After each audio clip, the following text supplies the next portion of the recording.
Ladies and gentlemen, you are welcome and good afternoon. We are here for John's defense, PhD thesis defense. That's the reason why we are here. I'm standing in as the acting dean, School of Statistics. My name is Cyprian Misini. What I'm going to do is to introduce the members of the panel, introduce the candidates, and we set the ball rolling.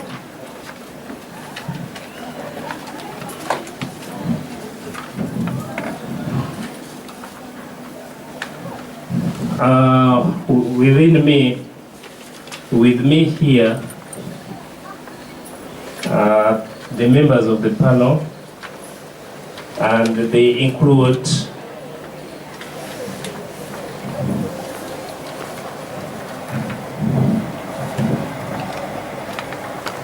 Professor, Associate Professor Leonard Atwebembeire,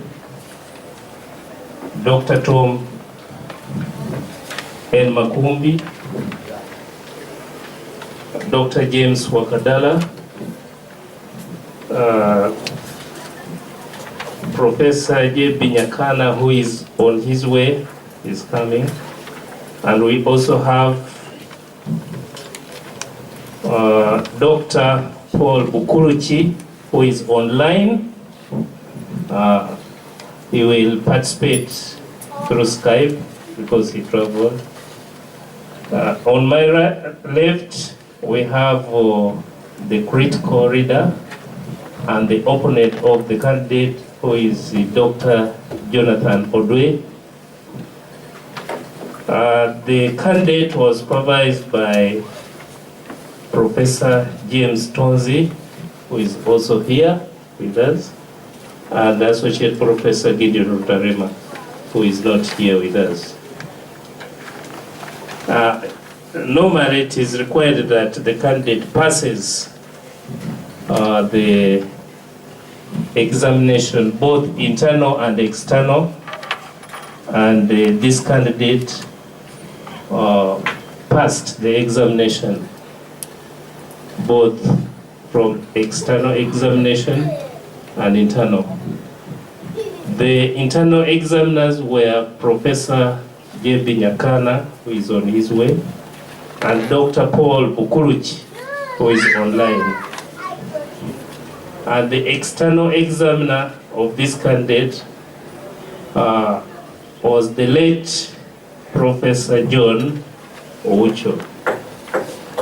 And I would like to request the House, before we continue, maybe to stand up and give a minute silence for the Lord John Owucho, who just passed away, I think, a month ago, before this defense.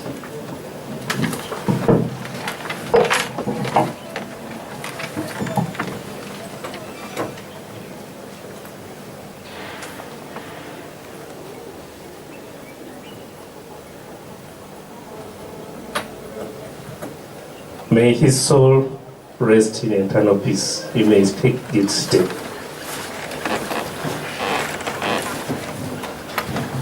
Amen. Yeah. The candidate is Mr. Atwebembeire John Mushomi, who is a demographer. John holds Master of Philosophy in Demography from the Cairo Demographic Center. He also holds a Bachelor of Social Sciences from Makerere University. He is currently Assistant Lecturer in the Department of Population Studies, School of Statistics and Planning, College of Business and Management Science, Makerere University. You are welcome, Professor Nyakana.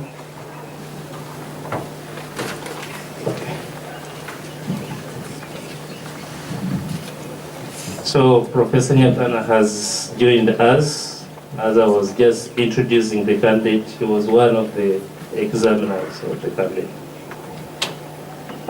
John is also a research fellow at the Center for Population and Applied Statistics, Makerere University. He is also a recipient of Ford Foundation Global Travel and Learning Grant, and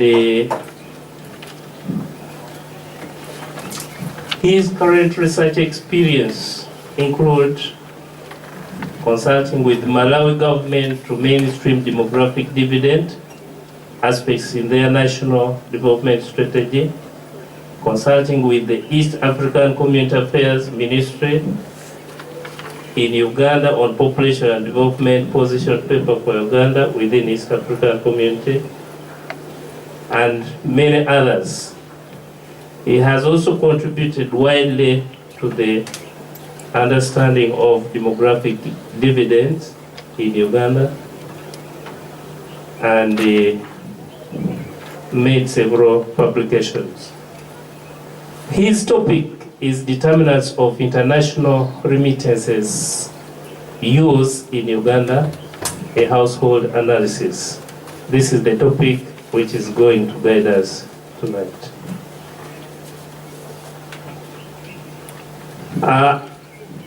As an administrative issue, this Viva will take place within maybe 2 hours, and my introduction will take about 5 minutes, which I've almost completed. We are going to give candidates opportunity to present his work within the next 30 to 40 minutes, and we shall give opponent opportunity to examine the candidate. The opponent will begin by summarizing the candidate's work as the way he understands it, and will cross-examine the candidates. And then we shall allow in questions from the panelists, and the candidates will respond to these questions. Then we shall also allow in questions from the audience, and after all this, the panelists will withdraw to consider the final verdict, and then come back and make pronouncements. With these few remarks, I would like to invite the candidate to make a presentation about his thesis. Mr. John Mushomi, you're welcome.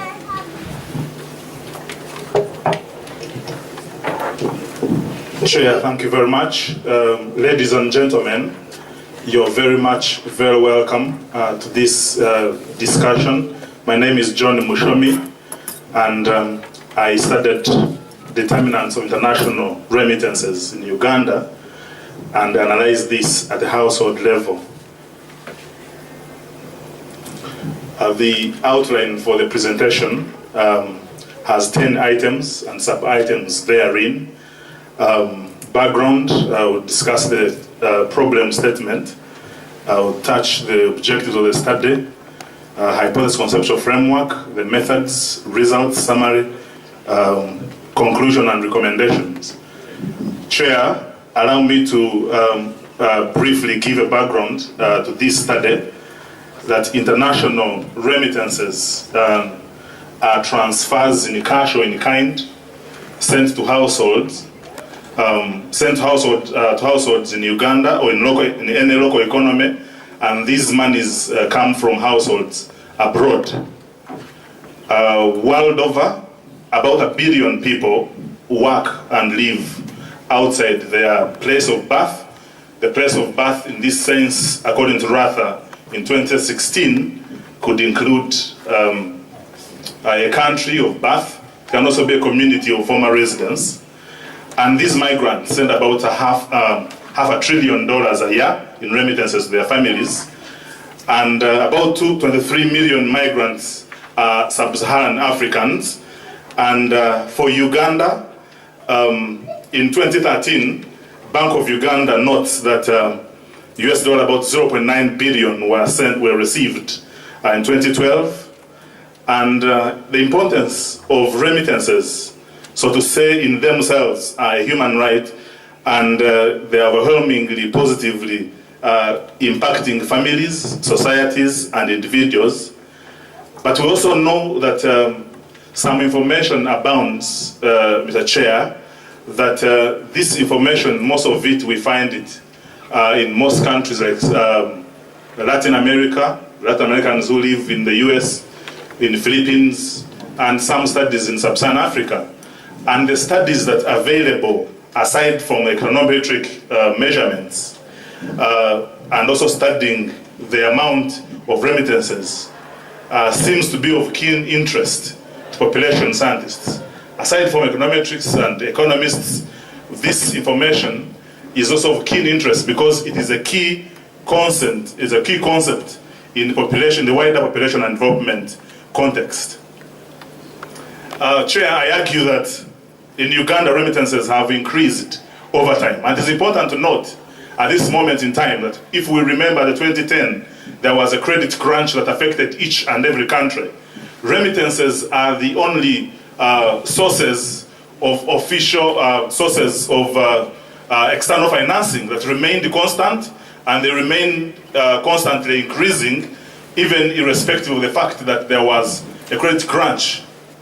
The census in 2014 mentions that 7 million households reported to have received remittances, and Uganda earned about 694 million shillings from diaspora remittances, contributed to about 3.7, and has grown to above 4.5 for Uganda currently. And most studies, Chair, focus on how remittances affect poverty rates, on how remittances increase in terms of amount, and available evidence about what has been studied on remittances is by and large on a national level, it's on a continent level, it's basically on macro and macroeconomic analysis. And we have a few studies which put attention on the determinants of remittances use, and especially how they are used and how they are used, the dynamics of use, especially for the remittance receivers at household level. Later on how these remittance receivers are either transformed in terms of development or how they influence community development. And therefore my study, Chair, is a study of a household level investigation of what could be those factors in Uganda for those households that received remittances in Uganda. What could be those factors that affect or that influence or that determine the use of the money that they receive, and how does this relate to development and business investments, especially that I call non-consumption expenditure vis-a-vis consumption smoothing expenditure. Chair, my problem statement continues, and I coin out the contribution to scientific knowledge that using disaggregated survey data in Uganda, I provide evidence for policy intervention, moving from the surveys that are national, the information that is international. I use information at household level to understand what influenced remittances recipients to use it for different investment options and all that. We also know that emphasis normally put on countries that receive, and for this study, I emphasize the use of migrant remittances in terms of how a household spends and what influences the expenditure. I examine a question on how these remittances are used in Uganda, and the contribution to my results, hopefully, link to a wider migration and development, analysis that is direly needed to assist development of a better understanding for the importance of migration and development. I also contribute towards improving the efficiency of migrant remittances, and I list contributions from diaspora, which is crucial for the Sustainable Development Goals. This study, Mr. Chair, has been very important, has been mentioned in the Sustainable Development Goal 7, 8, and 10. We also have it in Uganda national plan that is guiding Uganda's planning policies and have been started on, and I will be touching on this also, especially on my proposals for efficient use of remittances. The main objective for this study, Chair, I investigate factors that are associated with the use of international remittances at household level in Uganda. Specifically, I approach this from first the possibility or the likelihood of a household having a migrant. I began looking at what has guided my study in terms of conceptual and scientific framework, but I also want to touch this, Chair, from a household's ability to have a migrant or not. The second, exploring migrants' determinants of a household's capacity to receive remittances. I investigate factors then that influence the use of these remittances for development purposes or non-development purposes. I'll be explaining later the difference between, or what I mean by, or what I measured as development and non-development. I also find out what determines remittance use for non-consumption. In the further explanation, I'll be using business investment with non-consumption expenditure, where we have smoothing, consumption smoothing, and non-consumption expenditure, which is more into business investment. I premise this study on some of the hypotheses. They have more, but I will share some. That a household having a member abroad does not necessarily depend on education either of the household head, which is receiving the remittances, but also on education of the sender who is sending, who is likely to send remittances. The second hypothesis, I hypothesize that receipt of remittances by a household does not necessarily depend on the conditions, or the socio-economic conditions of a household. Specifically, I investigate the relationship between household standards, in terms of household characteristics, and what they use for lighting, and also what they use for cooking. Sex does not influence the use of remittances in the household. I argue, Chair, that the sex of a sender and the sex of a household head, the two do not necessarily influence how remittances are used and what remittances are used for at a household. And the use of remittances for non-consumption, in this case, business investments at the household level, does not necessarily depend on where the household is located in terms of region. My percentage of a sender does not influence the use of remittances, and the use of remittances is not influenced by the length of stay by the sender. Does not depend on how long someone has stayed abroad. Chair, the theoretical frameworks that guided my study are three. I do an extensive review of these three theoretical frameworks, and I come up with the generic approach from where each of them have a weakness. And also this chair guided me on locating my conceptual framework of the study.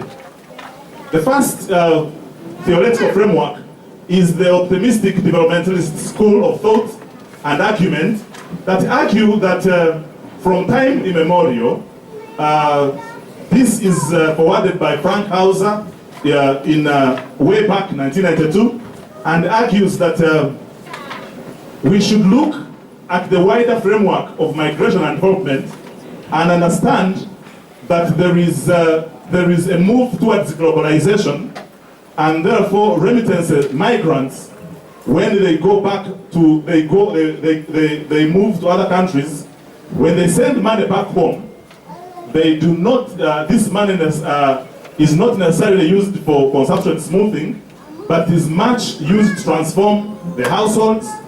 It is used for business investments, and this information has, and these remittances have been largely used to transform households and nations. Some good examples of countries that have been transformed in this are given, which include Mexico, Philippines, some of the countries that have benefited, or that these schools of thought use to explain their case. The second chair is a pessimistic school of thought, which is largely from the structural dependence paradigm. The structural dependence paradigm argues that migration is normally one-sided, from low developing countries to the well-off countries. And therefore, as we send people abroad, it is the betterment of the already better countries. And therefore, these are only used as a way of further second-level colonization and exploitation. But they also argue mainly, Chair, that remittances, when households receive remittances, they tend to be lazy. That households of money to come will certainly sit back and eat the money for funeral ceremonies, baptism, for fun, and all that. And this argues that in the future, this will influence negatively and keep countries that are developing more or less developed, and while the other countries are becoming well off by creating a dependence syndrome. Chair, the new economic labor of migration was forwarded by Taylor way back 1962, and he argues that let's look at remittances and their contribution. We look at what influences, what is the reason behind a person to send.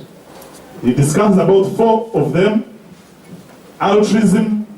There are some who send because they're going to be, they are going to inherit their father's property. There are others who send because the household spend money on them, and therefore they are sending money to pay back. And therefore, households that receive will behave depending on the reasons for the sender why he's sending remittances. Chair, in reading this, I realize that the first 2 theoretical frameworks have been rather static, and they do not acknowledge what has moved on in time. I argue that their static nature could probably lead me to put a thought or 2 that I consider as a contribution, partly, to this work. And I fall in the pluralist approach. The pluralist approach is, 1, let's recognize the 3 approaches. They all have sense, but they have sense depending on what they go through, where they are, the time of writing, and the global experiences and realities there. I argue, Chair, that the pluralist approach acknowledges the pros and cons of each and looks at a more realistic perspective from the sender's perspective, the household perspective, and I argue that these submissions, if handled differently, they still remain inconclusive, they still remain static, and they can allow some area for further study. Chair, this informed my theoretical underpinning or theoretical framework on how I discuss or how I planned to approach the study I embarked on. In the red, we have underlying factors There are those factors that explain the background, the characteristics of the household head, of the household itself, of the sender himself or herself, but also on location of the household. I call these underlying factors. The intermediate factors, and these are what I studied, especially in the main survey that I analyzed. The intermediate factors, Chair, are the institutional policies, some limitations to sending remittances, channels, and perceptions of households and people and governments on remittances and migrants. I do not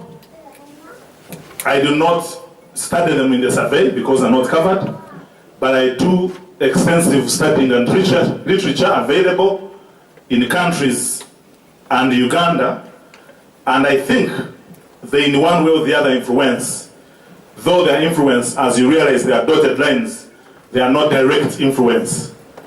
And the underlying factors, fueled or encouraged by intermediate factors, could lead to whether a household may have a migrant, whether a household will receive remittances, and also how remittance recipients will use or utilize remittances.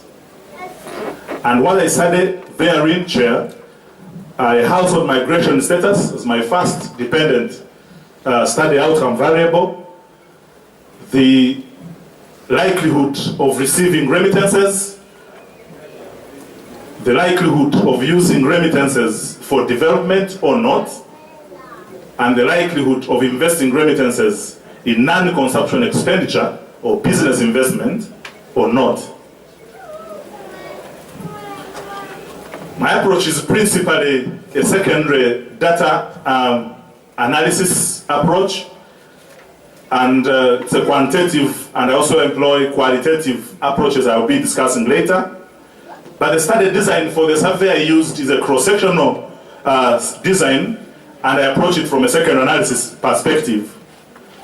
Chair, I also took advantage of a larger study I was part of as a PhD student, which was studying migration, poverty reduction, and within the context of oil promises in the western Uganda.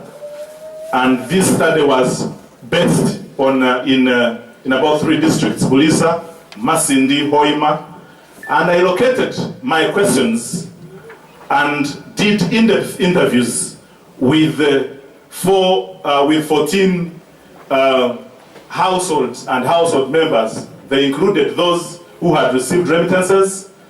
They also included those who had people abroad, and some had returned and they had invested some money from abroad.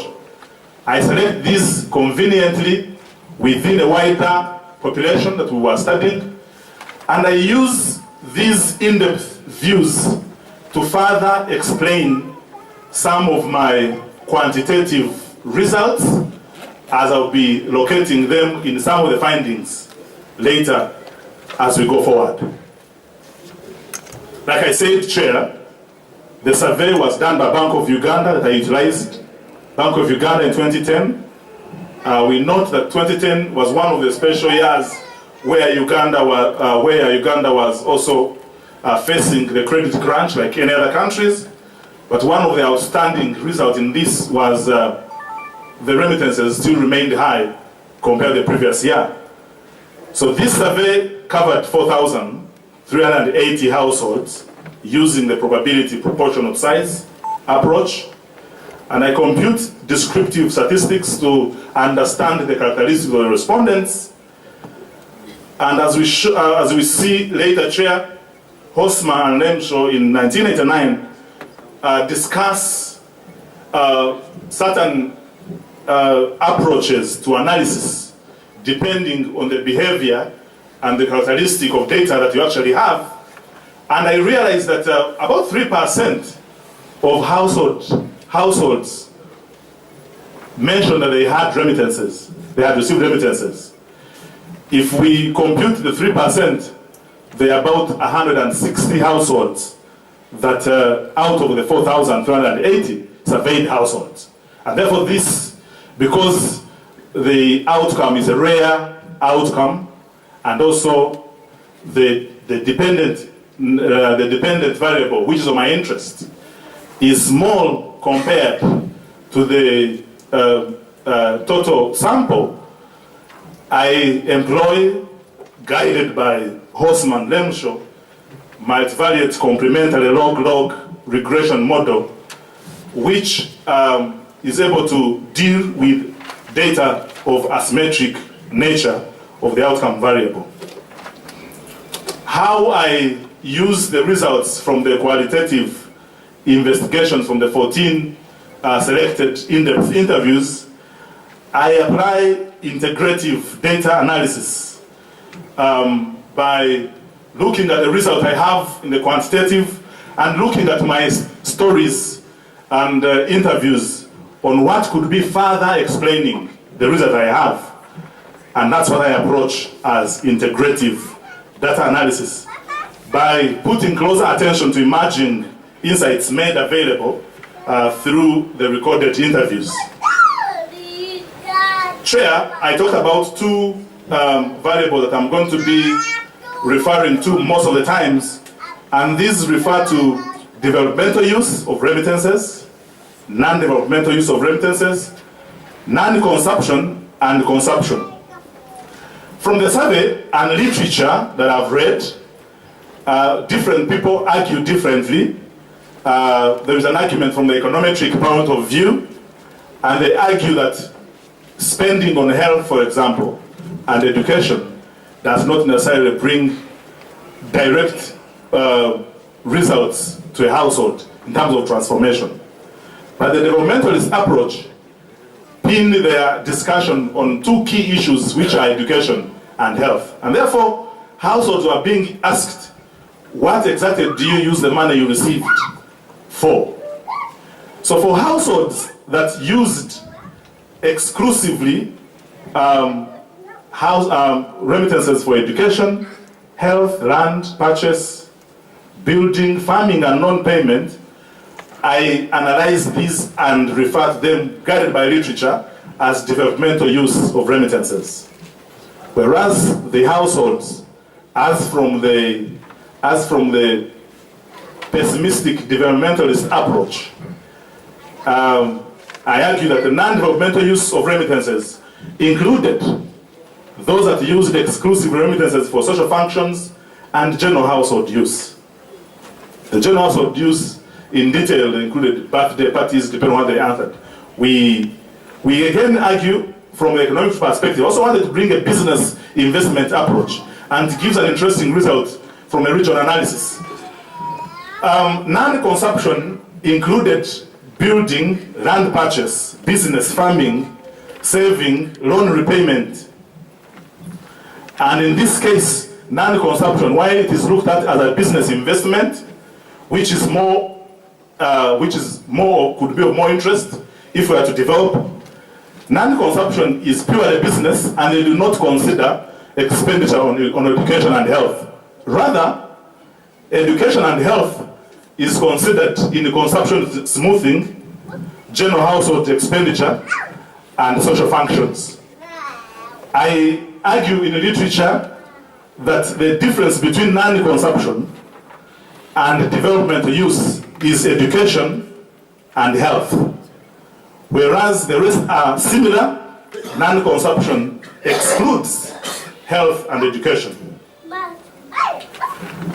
The larger study, each of us were introduced, and what we are going to do was picked out, and we sought approval from the National Council of Science and Technology and President's Office for Qualitative Study.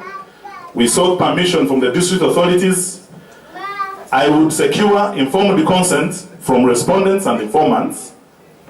And for secondary data, I got a clearance permit to study this study, one from the School of Statistics and Bank of Uganda, that allowed me with written consent to use the data then. Like I said, Chair, some of the limitations where I was finding challenges to get results could hardly make sense is when you have a very smaller number of the outcome variable of your interest, and the other is huge. And therefore, sometimes some of the analysis could not be permitted, and I had to do a lot of data readjustment for me to be able to come up with some results that could make sense. However, I also, Chair, if resources permitted, I would have wanted to look at views from different regions of Uganda. But like I mentioned before, I use secondary data analysis as a principal source of approach and use these interviews to further explain that. So I acknowledge probably for future studies, I would want to look at different parts of the country from the qualitative approach. And these certainly led to variations in the effects of the types of households at different data points. Chair, allow me to present some of the results that I get from an analysis.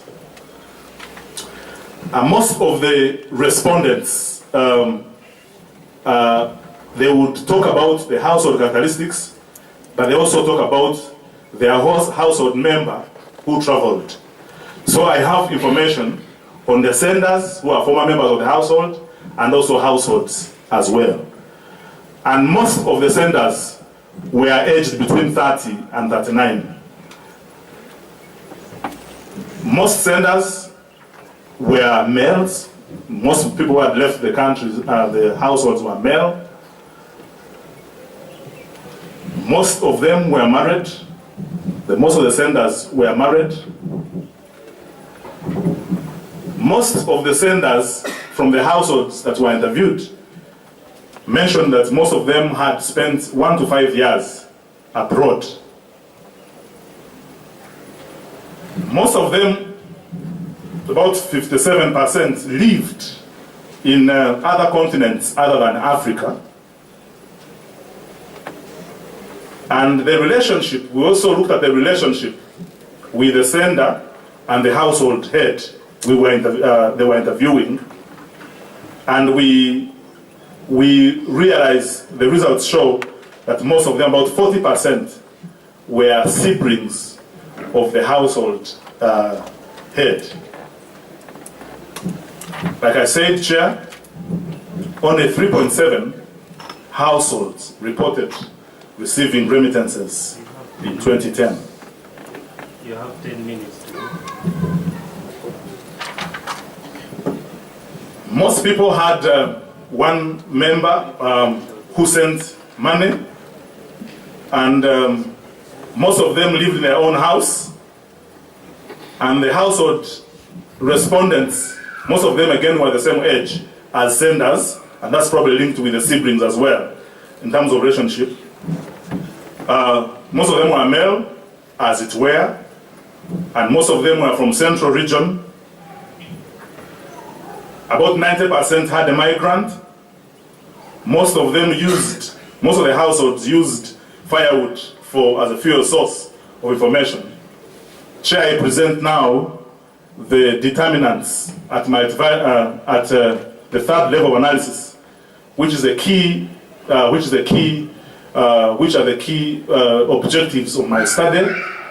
And I want to share that I have presented, where I have tables as results, I thought of using graphs, not that they are outcome graphs, but I used this for easy reference and probably easy understanding for the rest of us. There are groups, each of these groups in terms of graphs, variables of analysis. For example, education has its group, rooms in the house, cooking fuel source, lighting fuel source. So there are different variables that are analyzed, and each of the variables I present here are significant. And the last bar, which has 111, is a reference category. I discuss the results in reference to the last bar. For example, I begin with the factors that determine a household having a member abroad, a household having a migrant. Determinants of a household to have a migrant were education level of a household head, were the characteristics of a household in the form of the number of rooms in the house, and also what they use for fuel and lighting. Chair, the education of a household head was a significant factor and had increased odds. The education, the household heads that had secondary level had increased odds of having a migrant compared to those who did not have any type of education or had not gone to school.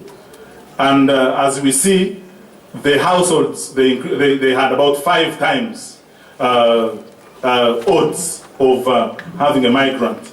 You also realize that, Chair, that other factors are related to the economic situation of a household. That, for example, for those who had rooms, about 5 rooms in the house, had increased odds of having a member abroad compared to those who had 1 to 2 households, and those who used the kerosene for fuel source had increased odds of having a migrant, and those who used electricity for lighting had increased odds of having a migrant compared to those who are using kerosene. What the 3 factors show us, Chair, are that it seems to be true that migration was linked to the better economic situation of a household. That's what seems to find out from this first result. There are some qualitative findings that argue, that explain this further. One of the elderly man in Hoima that I talked with for about 4 hours, he mentioned that the ways of deciding which family member goes abroad is a complex and strategic one. There seems to be certain special characteristics. Some of these include talent, self-dependent, and all that. Another from Bulisa, he was a former migrant, and he says, by the time we migrated, it seems that the family, to have a migrant, it must be capable of meeting certain needs. And therefore, it is only that is well off that will send someone abroad. And indeed, we find it agrees with these factors. It seems those who had sent someone abroad were already those who are well off. Regional location was one of the significant ones as well, Chair. I find that the northern region, and I use the central region here for reference category, the northern region had increased odds of having a household member abroad compared to the central region. Northern region was one of them which was significant, others were not. And probably I was discussing, and we probably think during that time, probably everyone in the northern Uganda should have had someone out because of the war. I would think the war could have been a reason for this response. Now the second one, Chair, at the second level, I find out the determinants of a household to receive remittances. Chair, the economic situation of a household again here show the ability to a household to receive a remittance. Just like a well-off family would send someone, a well-off family was also likely to receive remittances.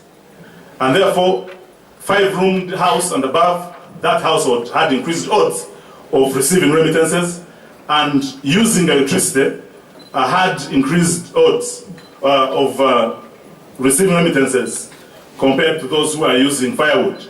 The qualitative finding on this, Chair, that there is a complex system from one of the community leaders. He argues that there is a complex system based on the reciprocal social system that affects family members, biological or social parents are involved in the migration process. It is a collection of money. The money that the household, they argued that the money they had invested, that's why they have to receive money anyway, because they invested money to send someone abroad. Another mother of 15 whose 4 children work in Dubai, he says there are hopes attached to children when they go abroad. Because we know the people who have remained behind, we shall have increased chances of educating the children. Chair, again, region here was significant. I want us to note, Chair, that while the North had a high likelihood of having a migrant, the North here is not having a likelihood of receiving remittances. Probably now we begin changing dynamics here. That, for example, here the Western region and Eastern region had similar odds, but they are less odds of receiving remittances compared to the Central region. Therefore, even when the Central and even when the West and East sent people abroad, they had less odds of receiving remittances compared to the Central region. Now, Chair, I go to the use of remittances for development. I find, Chair, that the sex of a household head and also the economic situation of the household determined use of remittances. How they determine is a different dynamic here. That, for example, the female-headed households had more odds of using remittances for development. And therefore, it also again brings out the importance of women and involving them in development. That if a household was male-headed, it had less odds of using remittances for development compared to a household that was female-headed. So women here can be trusted. And I think this was the same finding from China, where ladies would likely send money for building houses back home compared to men. But also we know that women are more trusted in this case. I don't know. Chair, again, if a household was renting, if a house was renting the house they were living in, they had more odds of using remittances for development than those who owned their own house. We now refer to the conceptual framework of the dependence paradigm. We already have a house, we're already okay. When this money comes, he's just paying the money he used to send the person, and they just have fun with the money. But if you are renting, you have a goal. You send someone as a strategy, as per the NLM, the new economics labor migration, that it is a strategy to get out of the challenges of poverty when they send someone abroad. And again, also you realize those who had 5 rooms and above had reduced odds of using remittances for development compared to the houses that were 1 to 2. I also region, again, Chair, the northern region had less odds of using remittances for development compared to central region, while the western region had increased odds for using remittances for development. And for non-consumption, Chair, the illiterate had increased odds of using remittances for development. In other words, the illiterate are more business-oriented than the literate. The eastern region, Chair, is a business-oriented region. Households from eastern had 2 times odds of increased odds of using remittances for business investment compared to the central region. And those who rented had more odds of business investment, and while those with more rooms had less odds. And the senders characteristics, Chair, as I finish on results, we find that those who are married, the senders who are married had increased odds of sending remittances compared to those who are never married. The females, once again, Chair, had more odds of sending, had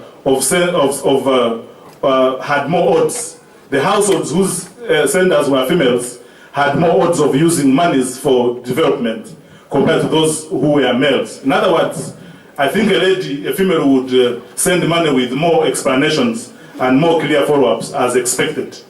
And those who are living in other countries, Chair, other continents, had increased the households with senders who are living in other continents. Their money was more used for development purposes. And for business investments, again, those who are living in other continents, the households with people in other continents, use remittances for business. Maybe because of more years probably, but also the number of years lived abroad was significant. But the more people lived abroad, the more their money would be used for business investment. In summary, I find that having a migrant in a household was determined by region, the economic status of a house, and then education. Receiving remittances, Chair, was rated with region and also how much someone spent abroad. Use of remittances for development was associated with sex of a household head, regional location, and economic status. And the use of remittances for business or non-consumption was rated with literacy status, regional location, and economic situation. I conclude, Chair, that education, regional location, the household economic situation, and marital status of the sender are key determinants of household having a migrant, of also having using it for development and business. And the major conclusion here, I find that why remittances are received by the already well-off households, and especially in urban, as per the survey, youth dynamics at household level reveal a different picture altogether. For example, the northern region had increased odds of having a migrant, and the central had more remittance recipients. Youth dynamics again changed later and changed the game, that the eastern region had increased the odds of using remittances for investment, while western had increased the odds of using remittances for development. So having a member does not necessarily mean to use the money for development. And that's where most of the studies end. Number of remittances at national level, but the youth dynamics at household level reveal a different development picture. Ladies and gentlemen, I recommend that education attainment clearly has come out, and I think government should not tire improving access to education at all levels by both young and old and lifelong learning. I argue that creating a tailor-made approach to financial education that relies on community, social networks, and at household level, to include especially the private sector, is crucial. Government should invest in understanding who is a migrant, where are they, who went officially, who went unofficially. So they should set up a profile for Ugandans abroad, where they live and what they do, etc. Set up. You have gone beyond the time by 5 minutes. Set up a special policy and strategy in addition to the already existing diaspora policy. Chair, I will summarize if you give me 1 minute. Thank you. I have a few published works, and some of the work has been presented in 2 international conferences, the Population of America and the ISP next month, and about 4 manuscripts that have been accepted and will be coming out. 2 of them will be coming out in the African Population Journal, the next issue, and 2 of them will be coming out in the book to be published in honor of the late John Oyalo Owucho for his contribution in the study of development. I acknowledge, Chair, first and foremost, I acknowledge God who has kept me safe. I want to thank my colleagues at the department, Chair, who clinicked me, who gave me a clinicking session that led to an almost overhaul, actually an overhaul of the presentation that I thought was one of the greatest, and I thank them forever. May God bless you. Professor James Ntozi, forever I'll be grateful for your patience, understanding, and walking this long distance with me, together with my colleagues who, together with his colleagues who worked as my doctor committee, they indeed would work on my work every month, and that improved my work greatly. My report examiners, the panel, my team that participated in the qualitative study that I was part of. Chair, I received some small funds from graduate school, and I'm grateful. Under Carnegie Corporation, Chair, Dr. Misinde, I'm so grateful for the fatherly heart you give me all the time. You told me that I should be calm before I came, and I hope I have been. There are multiple colleagues at the University of Nairobi who hosted me for 1 month. The dean who would give me good counsel when I would tire. I also thank Chair, my host, again, CIPAS, for hosting me. I've been a PhD fellow at the center. I do not know how many years, but has been some sizable number of years. Ford Foundation, Mr. Muonge, thank you for giving me your support. and council. Dr. Abel Zabona, you are one of the men I look up to. I thank my brother who funded my education from primary 6, and he's my sponsor. I would have loved that he's here. Family, friends, and relatives. My brother Eddie, who introduced me to Kampala, is here with us. Thank you very much for bringing me to the city. My wife and children, the rock on which my family stands, I'm grateful. Thank you.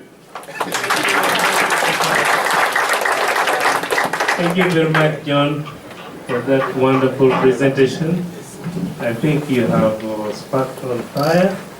I'm not going to waste any more time. I'm going to call the critical reader examiner and your opponent to pick up the matter. Dr. Jonathan Odwe, would you like to learn this? From here? You take up the podium. So John, you just stand opposite.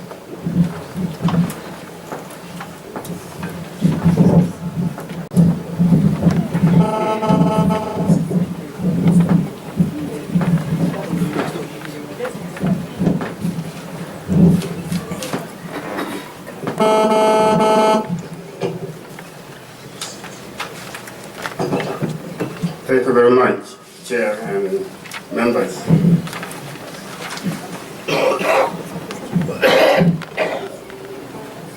To begin with, I was asking the dean, the acting dean, whether my report is the same report with the one which is presented. The reason is that on mine, there is determinant of international remittances used and developed, which is not what was presented. So you may find, okay, there's something which I felt will not be there. Okay, which maybe now I cannot address it quite here. But to begin with, I think on the overall, he has put some work down. I imagine 200 pages. Anyway, that's already something to talk of as achievement. But my problem is with the remittances. If you tell me that I've sent money, you have a house, you are my brother, you have a house in Kampala, I'm sending money to you to give to my parents in the village, but I'm only using you as a conduit. And actually, you may not use my money because I may want that money to be for my children or my wife. If my wife is in the village, okay, if it is here, fine, I can send money to the wife. So you see, the point where John was trying to analyze is failing to know that some of those people we used, and those who responded, were not themselves the final consumers of that money.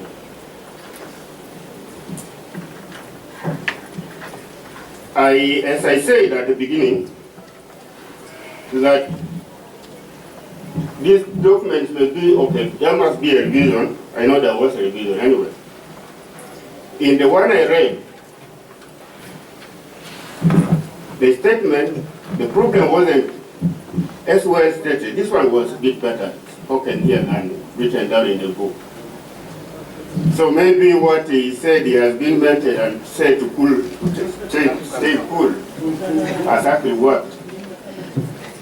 Now I will go to the research method.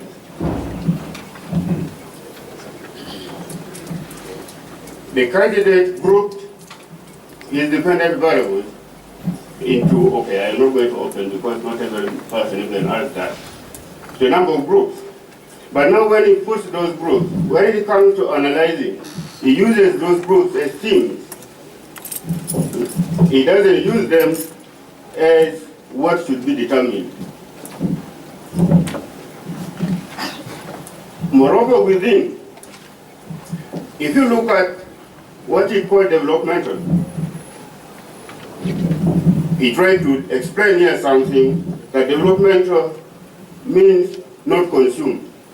Unfortunately, it puts education and health in many of those places. I don't understand why he was saying education is not developmental. Yet education may be investment. He has acknowledged here that those who are well educated manage to send the people. And then, of course, he said that the education of the senders did not matter. I'm sure it would matter if he only did it well. Because, maybe I'm jumping. You see, what he used in his modeling, he used logistic regression, send yes or no, which doesn't build in exactly what they were getting. And you have expected him to use the money itself. If he has put money and then regress that money to see how this money is distributed between development and consumption, what have you, and of course that tells us that he would have got one model only with those different variables. It would have been better. But here he has decided to have what he call developmental and non-developmental, then consumption and all those separately, which fail to give in the parameters that could determine what we expect from those people who are sending money into the country. So that is the biggest problem with this, is that instead of having one model, whether it is developmental or non-developmental, whether it is consumption or what, and then if it is one model, it would have even saved this other idea of replicating consumption in two places and health in two places. At one point he thinks health is consumption, but at another point he thinks health is development. So he has been repeating some of those. And then, once I say money would have been used, I think the best would have been per capita income, per capita or receipt of remittance. Because here is a family where there are two people, then there is another family where there are 10 people. And now you are trying to say, even if you had put here like 2 million can be given by two people sending money to these two households. What would matter is that how is this money being used? If the money is 2 million for 10 people, most likely they are not going to invest. They may use it for consumption. But here is, those are something which I think, to me, would have been well done if he had gone for those per capita recipients, so that we could know exactly, we could see what it plays to. The candidate talked of house fuel used for cooking and for lighting, and the number of rooms in the household. Now, I go back to my other statement. I have a brother in Kampala or wherever, but I'm sending this money to my people in my village. But because I cannot send money there directly, I'm sending to this person to send to those people. I don't see how this man's rooms will determine how much money I send. Or I'm not sending money to him because he has many rooms or few rooms. I'm sending money to him because I'm sending through him. It is not him who is going to use it, but my other persons I'll put in my mind.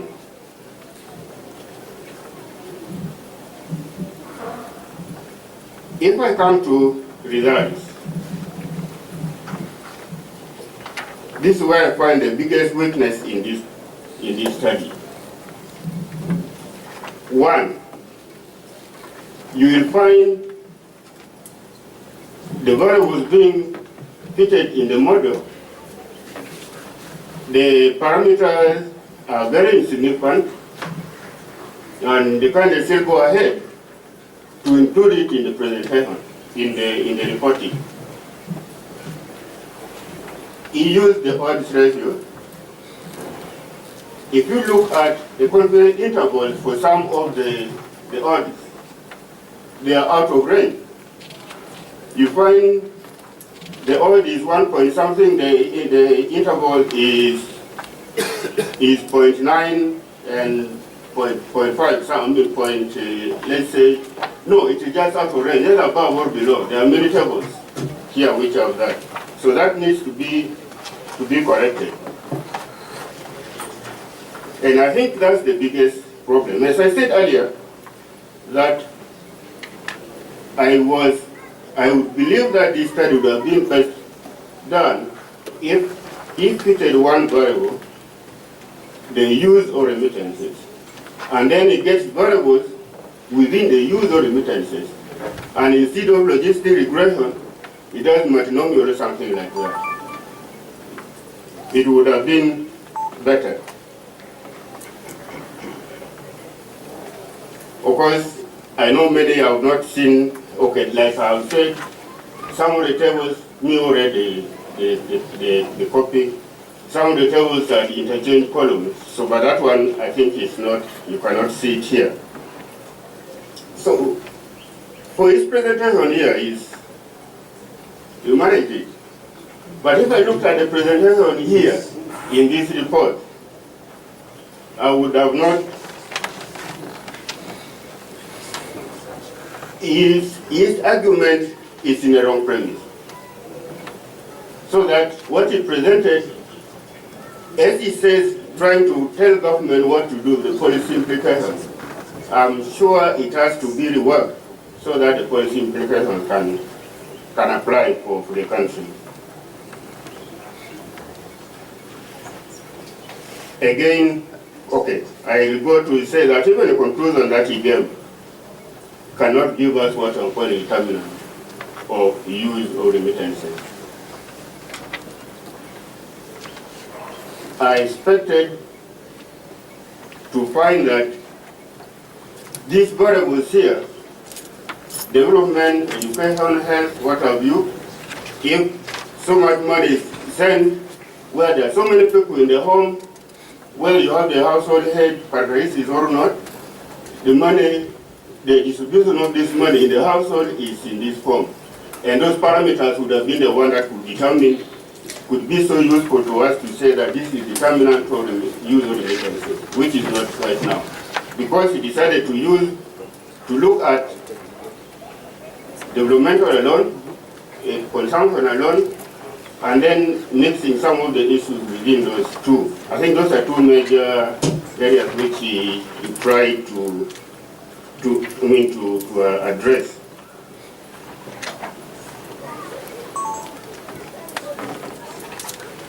Again, if I have to go to, I know that the presentation, of course I know, I looked at the abstract, which abstract I would have expected this summary which you have given here.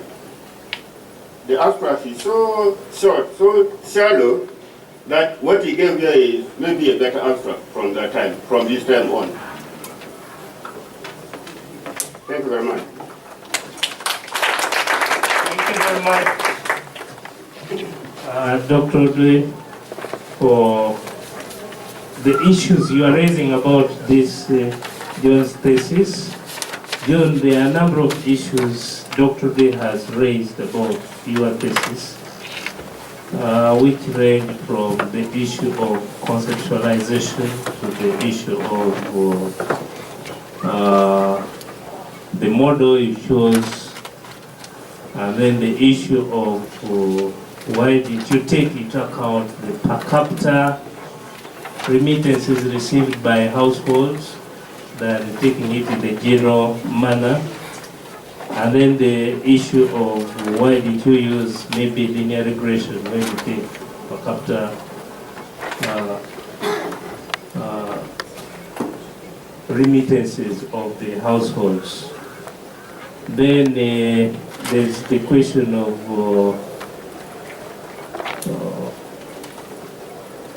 the question of the distribution of money in the household, that is the per capita issue, and many other issues. Can you please respond to these concerns raised by the opponent?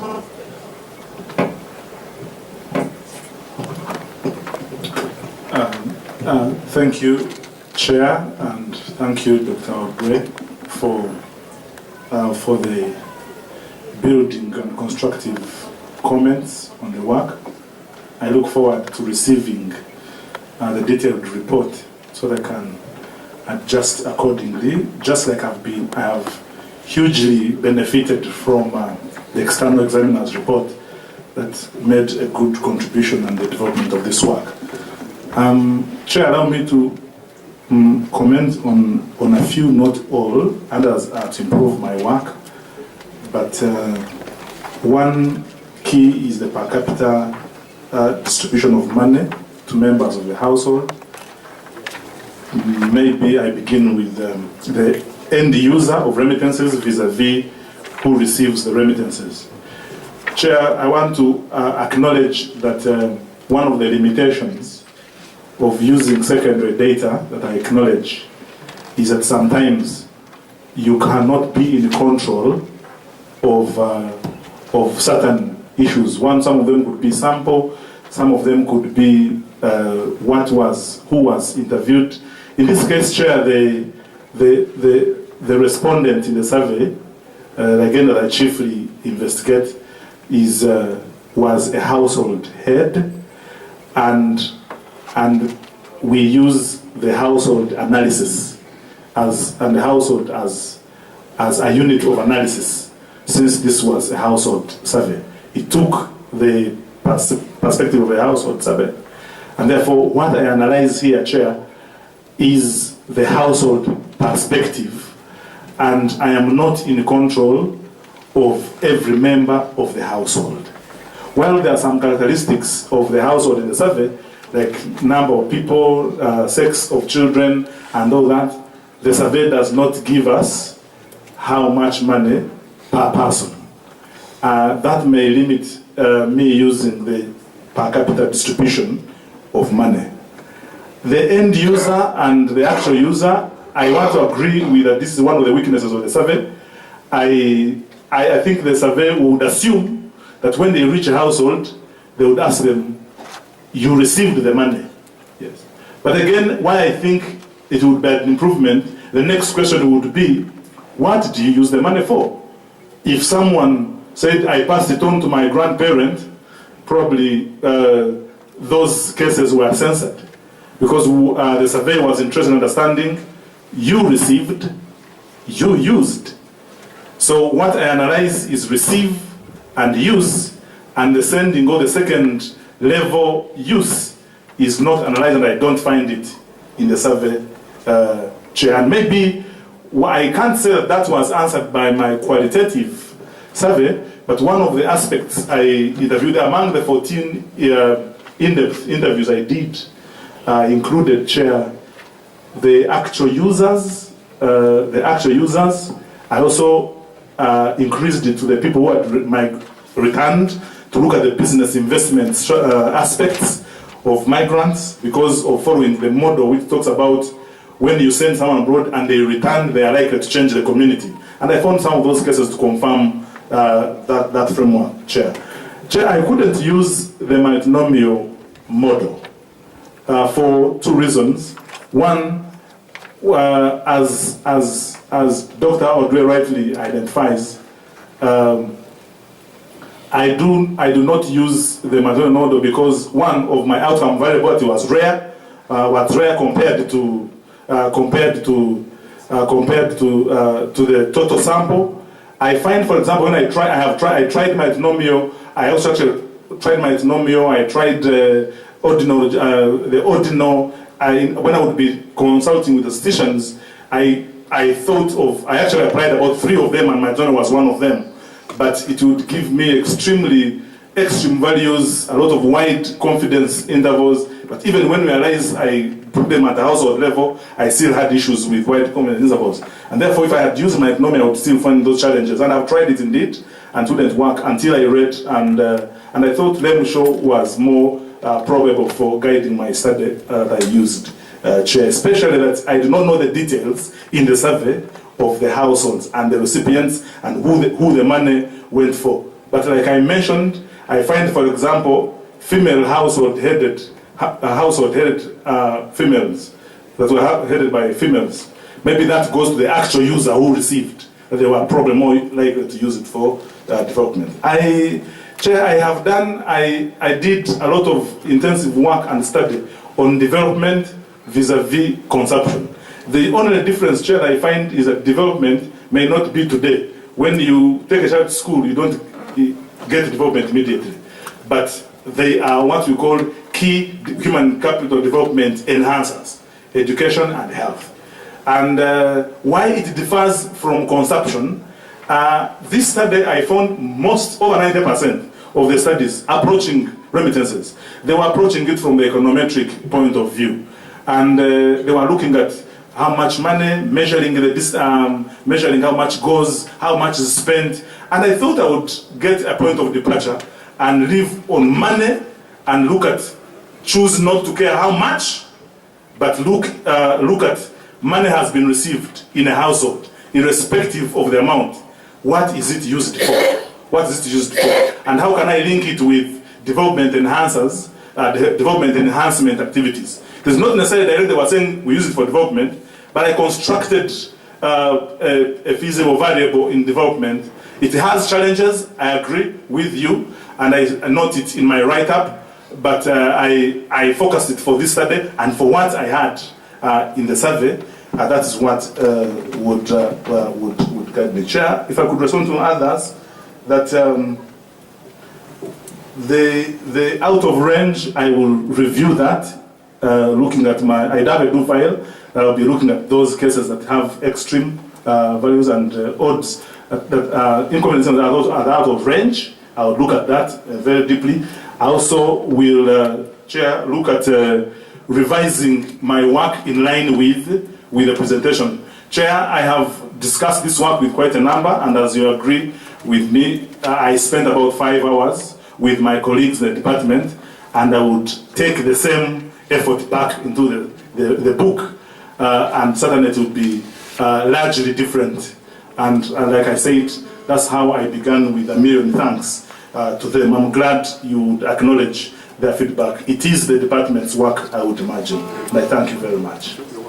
Thank you very much, John,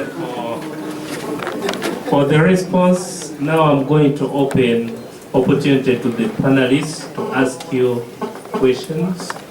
Maybe Dr. Jonathan may have additional questions. Okay, thank you very much again, Chair. I'm looking at the questionnaire. In this questionnaire, point C, there is domestic sources and from abroad. Now, we are talking about development.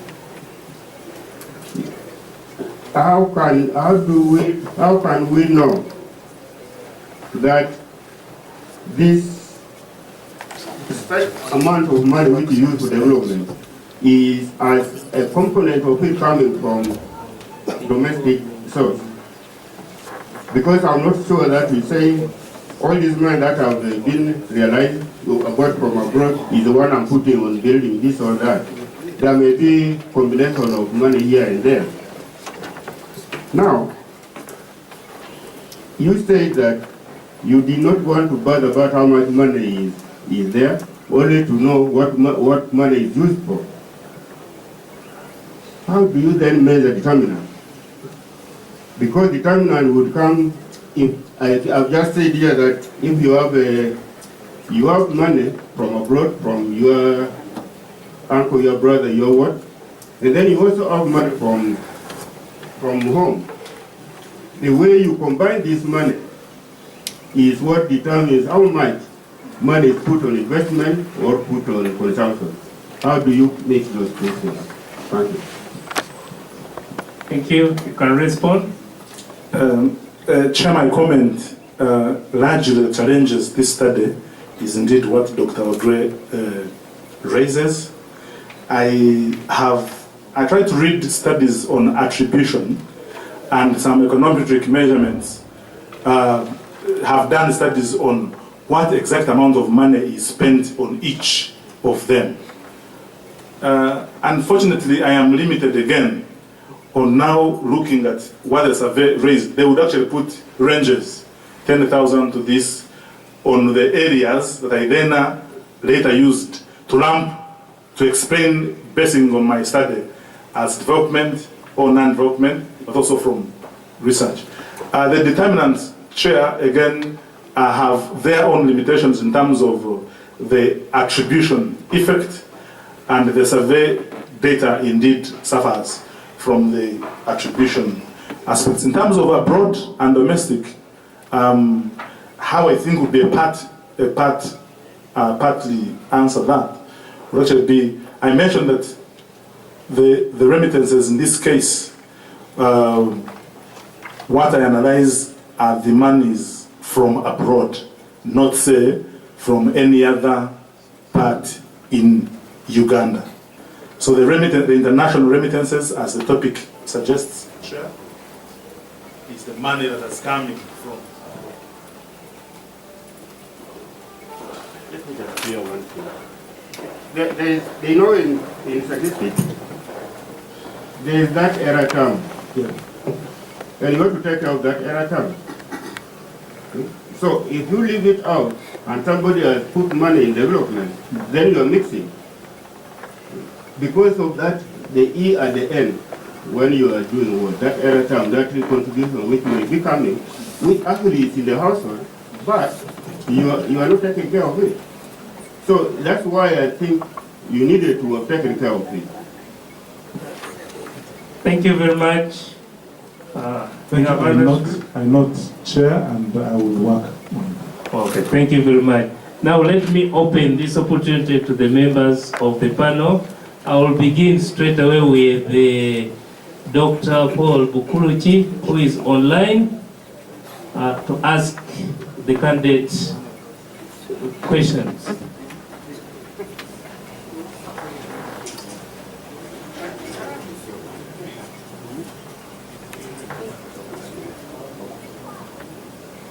Is he on?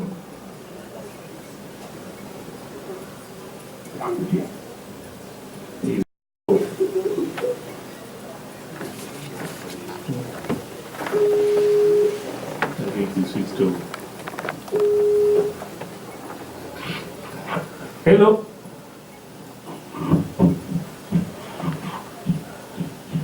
Hello. Yes, hello.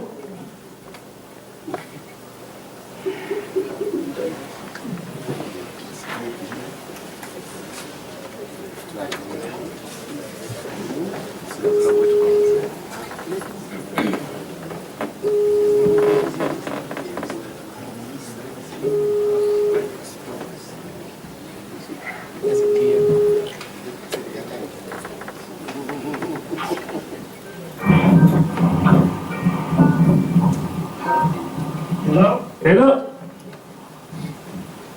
Yes, Dr. Yes, Bukuruchi. hello. Good afternoon, Chair, and congratulations to John for reaching this stage. And I want to comment the comments made by Dr. Odwe, because I think they are really very helpful, and they are in line with some of the issues that we identified as internal examiners. But there is one issue that I want John to clarify. Why did you choose 2010, data for 2010? Because you indicate that 2010 was the first series of the surveys that have been done. And so I wanted to know why you particularly chose to focus on the year 2010, and wasn't it possible to do a trend analysis for at least 3 years since these surveys have been carried out for like 4 times. So I wonder if it would have improved, if it would have added value if you had considered doing a trend analysis, since you say that the survey has been carried out in series and the 2010 is the first series. So just if you'll be able to clarify that. The other issues I think have already been raised. I just want you to just respond to that. Thank you very much, Dr. Bukuluchi. And I think John, you can respond to that quickly.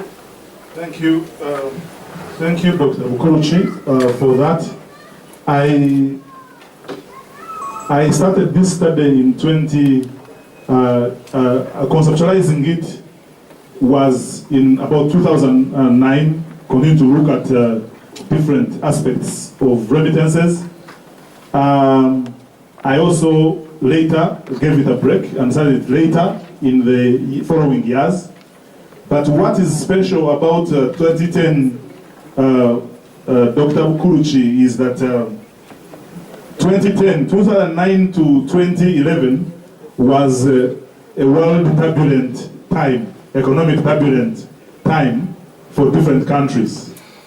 And one of the thoughts of this concept of migration and development, particularly rules of remittances, was that I was icked by the fact that Uganda's remittances, even during that time of economic turbulence, they remained steadily increasing.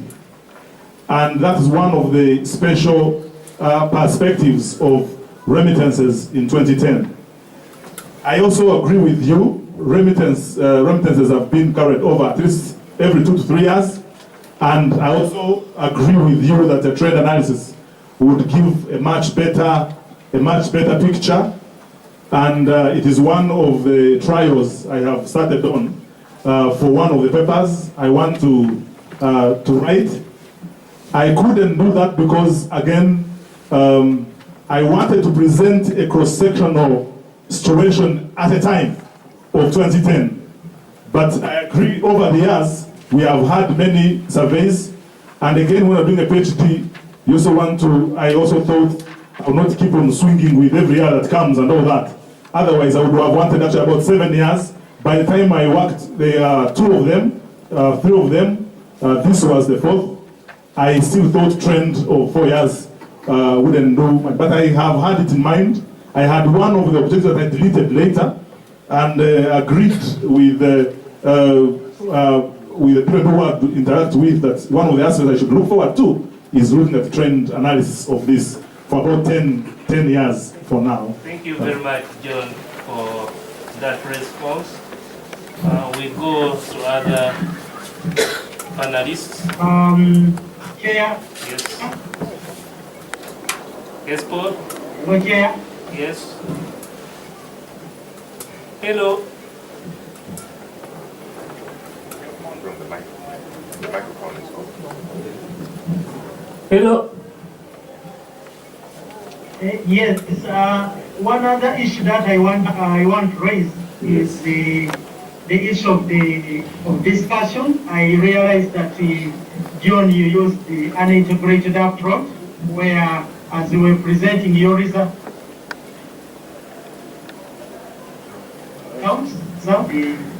making an effort to compare them to previous studies, which I don't disagree with as such, but I wonder if it would have provided more utility and given you a better voice if you had a separate synthesis and discussion section that would help to pull out a summary of your key findings and you compare them with those of previous studies. I think that this would be a better voice to be able to express yourself. Thank you. Thank you very much, Paul. John, can you briefly respond to that? Thank you, Dr. Bukuluchi. That is for noting. I had those 2 options, and guided by again different people who consult, including I had an option of discussing results with the qualitative study and also for what has been done. You realize that if I had only left it with discussing with qualitative study and what I've done, it would have been probably shallow, and I chose to discuss them within at the same time. However, I totally agree with you, and one of the papers I've written, particularly looking at qualitative results that I am still putting together, looks at the an intensive discussion of the different results from the perspective I've actually mentioned. Thank you very much. Thank you very much, Dr. Bukuluchi. I think my question was about pulling out a discussion chapter that compares your results, both qualitative and quantitative, the key emerging results with the previous studies done by the scholars. I have no problem with mixing the qualitative and quantitative in your presentation of findings, but consideration for having a separate discussion chapter. Okay, Doctor, I will look at that in the revision in the revision of the work that I will submit. Thank you very much. I think it is a very important point to note. Thank you very much, Dr. Bukuluchi. We can give other panel members opportunity to ask questions. Anybody who is ready? Thank you, Mr. Chair. I'm happy that John, at last, you have come this far. I could have been the only one who had the opportunity, in quotes, misfortune, of reading your work twice. And it was sent to me the third time. I opted not to read it. Because having read it 2 times, I thought it was enough. But I still have one problem. In your work, somewhere down the road you have what you call hypothesis. At least there is a section on hypothesis, which is one of the pages somewhere. But unfortunately, in your presentation, except if you show me, those hypotheses are not handled at all. They are not mentioned at all. So, of what use, what value are they adding to your work? I had a problem of, I still have a problem on your style of presentation. Some of us who belong to the school of thought where I belong think that when presenting the results, it is polite that you repeat the objective, you state the objective, instead of saying, I will look where you said it candidly, that this section is handling objective 1.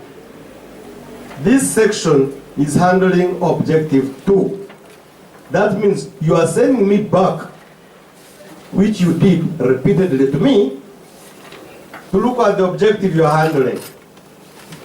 The first time I said, put the objective again. You refuse. That's why they didn't say, when coming here, be calm.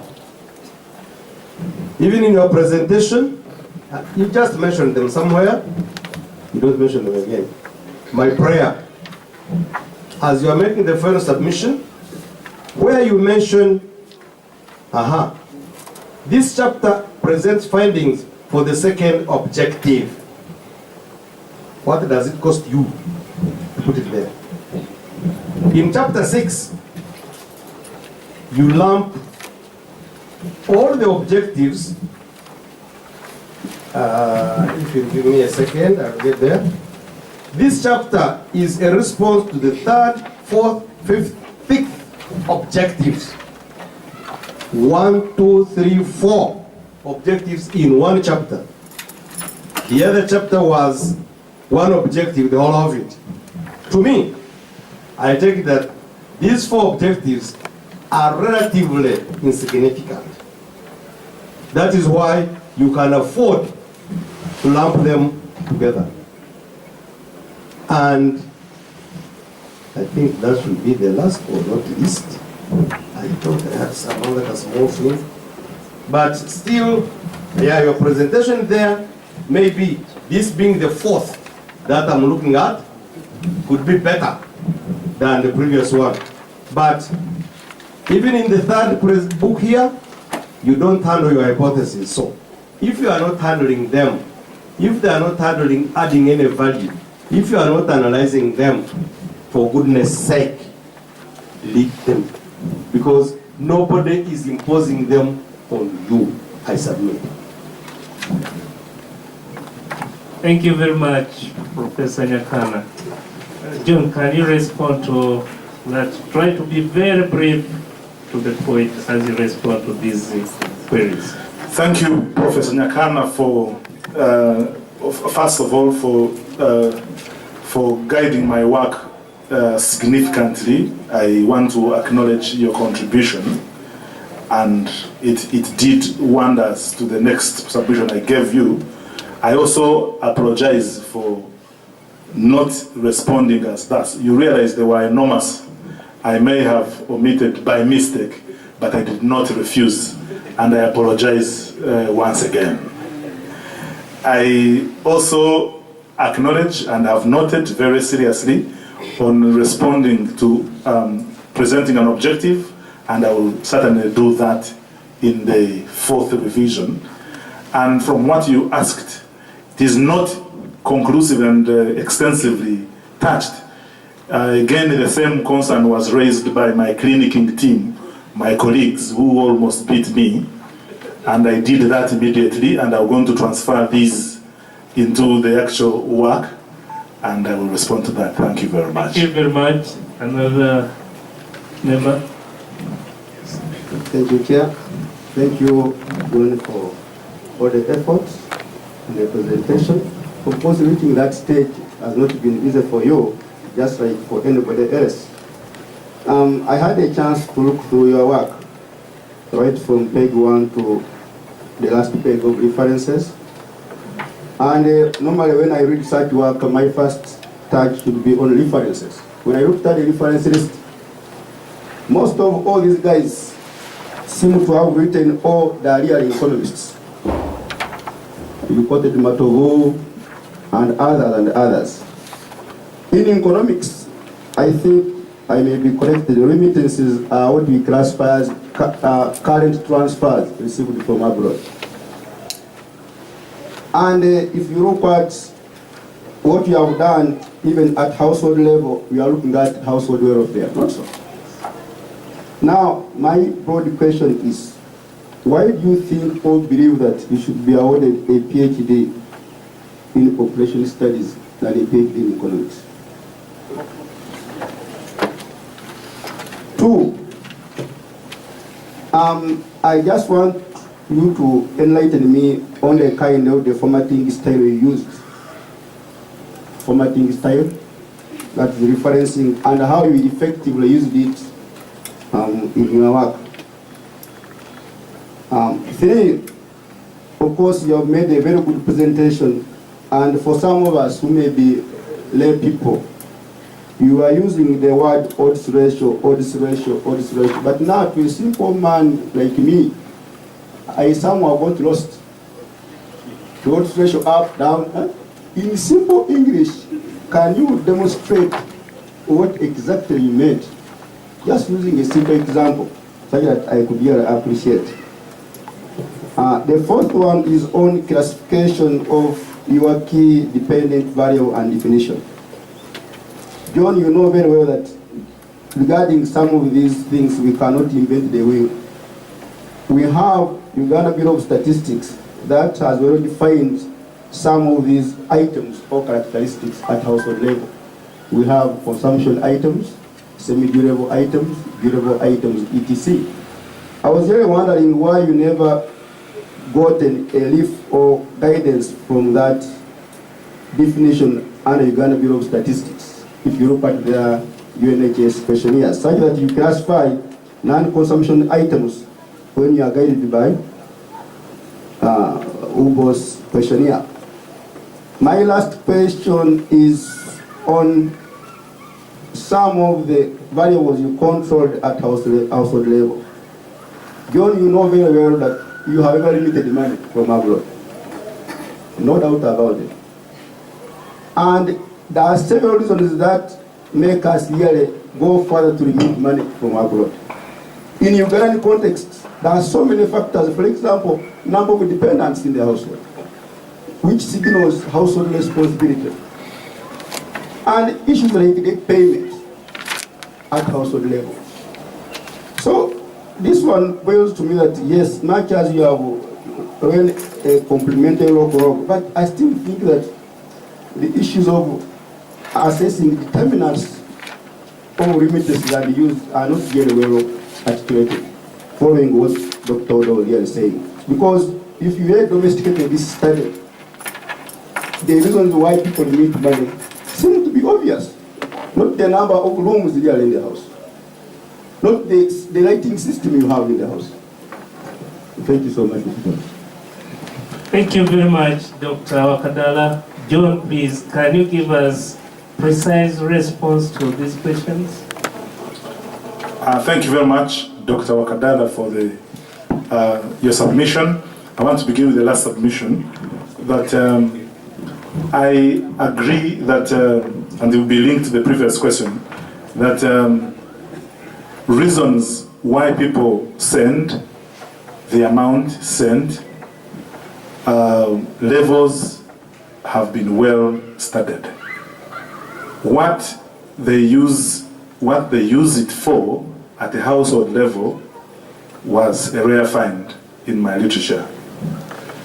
And that I acknowledge that there is, I digress from an econometric approach to a wider population studies approach.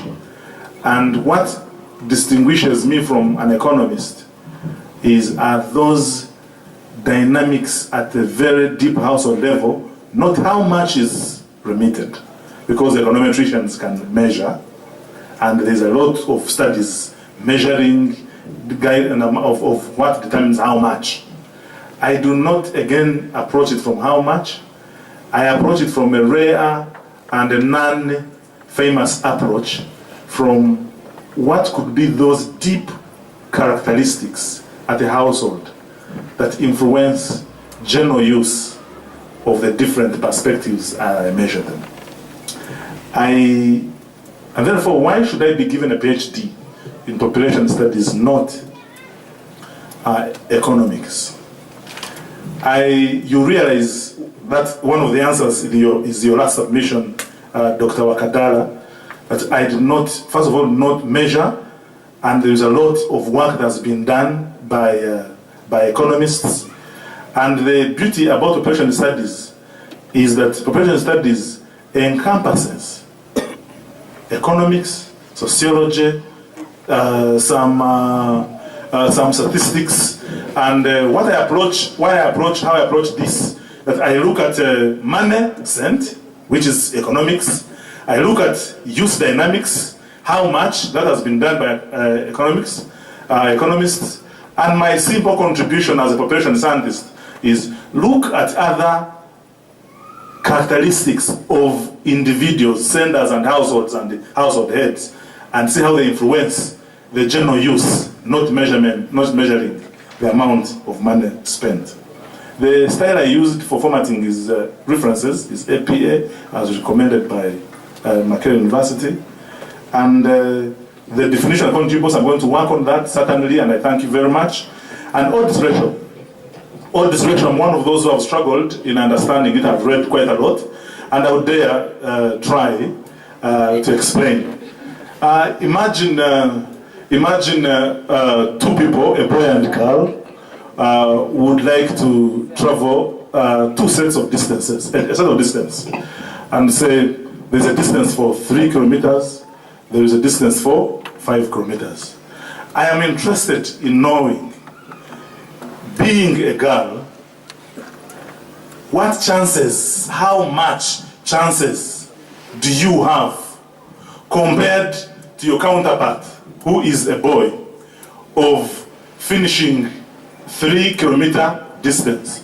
So in this case, I could say what we want to achieve is covering 3 kilometers, or what we want to achieve is going out and covering them. What chances does a girl have? And I measure them against the chances the boy has to cover the 3 kilometers. I hope I've tried to. Thank you very much, John, for that attempt. We give another panelist to ask questions. Thank you, Chair, and thank you, John. I really don't have questions for you to answer right now, but I do have a number of corrections which I insist have to be addressed. The first one we have already dealt with. I had an issue with the topic itself, and I think I'm the source of Dr. Louis' confusion. I couldn't wait for the defense. When I met John, I confronted him and said, what is this you are asking? Come on. So I'm glad he has changed the topic, hopefully for the better. Now, I have a number of issues in chapter 3, the methodology chapter, but they are a bit cryptic. I think you will get them from the hard copy. I have indicated them. But I have to mention at least one, I think on page 97. There is a table on page 97, 94, sorry, page 94, table 3.1, and you also had a slide on methodology, where you seem to confuse variable and category. The category is the value of the categorical value. But we have a table where you even combine the two and say dependent variable category. And in the list, some are variables, some are categories. That needs to be clarified. However, my biggest issue is in chapter 5, which is concerned with the, I think your chi-square analysis or whatever. But that table, basically, is it chi-square analysis? Yes. Gives preferences, okay, whether of migration or receipt of remittances or use for a certain purpose. But most of your interpretation is written as if these are relative frequencies of the explanatory variable, and that is entirely wrong. And I think this was pointed to you earlier because some are correctly written, but a good number are not. As an example, just to illustrate, if you go to page 120, while it is true to say that the Western region had the highest proportion of remittance receiving households, it's not correct to say that the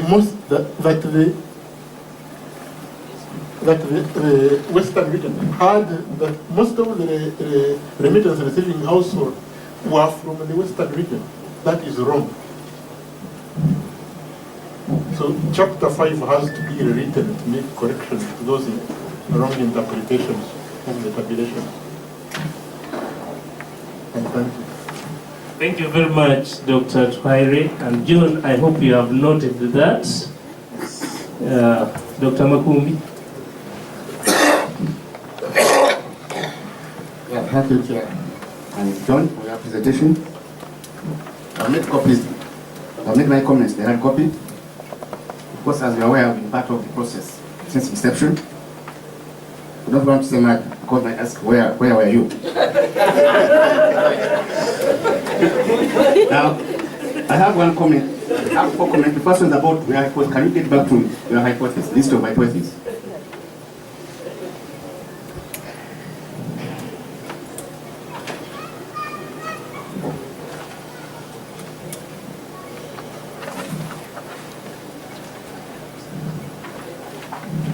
Yeah. That was touched by the hypothesis about the sex. That was not required to analyze about sex. But if I'm referring to the sex of the household head, I think it's there to. It's a thought that which type of sex you are using like. So probably it's a typing error. Now another one. It's about Dr. Okada's concern whether she should be awarded a PhD in economics or a PhD in population studies. Anyway, I'm a population scientist, and I think population issues also encompass migration. And your topic is on migration, isn't it? Yes. Mm-hmm. Now the other issue is about, we talked much about consumption smoothing. Maybe you can explain to us what you mean by consumption smoothing, and was it one of the assumptions which you took into account in your analysis? The way I understand consumption smoothing, okay, tell us. But now in table, on page 146, if your analysis, your emphasis was on consumption smoothing, then you should not have had these categories of non-consumption, consumption, and transport of the households. You get it? Come again, doctor. Maybe you can respond. What do you mean by consumption smoothing? Consumption smoothing is, I refer to this in my write-up and in my talk as you receive money and you spend it on the immediate consumption needs, consumables. You need some airtime to buy, you need to have some party, you need to have things that do not necessarily transform the receiver in terms of profit and business. Yeah, but in economics, when you talk about consumption smoothing, then you want to maintain your sense of living, okay? You don't want to change your consumption expenditure. So if it means that if you are getting remittances from abroad, you want to maintain your expenditure. So you don't have to necessarily get involved in non-consumption, consumption, and transport of the household. It's because you want to maintain your consumption expenditure in the household. So I'm wondering how it came about, how incorporate in your analysis. Maybe you have to go with it. Because what that definition is wrong. That's not how to define it. In the survey, again, I used it in I beg to be corrected, but in the survey. Third one is about, how do you determine the various reference categories in your analysis? Which criteria do you use to determine the various reference categories? Thank you. Thank you very much, Dr. Makumbi. John, kindly respond to the queries. I am going to adjust the sex and on how I determine the reference category two ways. One, or when you run a model, naturally, the migration model, the way it was, it will actually be given to me automatically once I put in the variable. And most what I realized, they were looking at the list as a list in terms of output. For example, if you had education, secondary, primary, and high, and non-education, automatically they would give you non-education as reference category.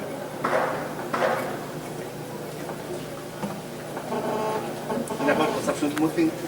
Consumption smoothing, again, I've used consumption smoothing in wording, but in terms of the survey, the data used as Dr. Wakadara guided, I was only looking at what the Uganda Bureau of Statistics considered from the responses as consumption and non-consumption.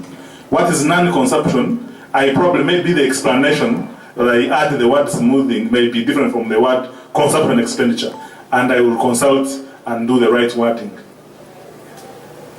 Thank you very much, John, for the responses. I would like to give opportunity to the public to ask few questions because our time is almost spent.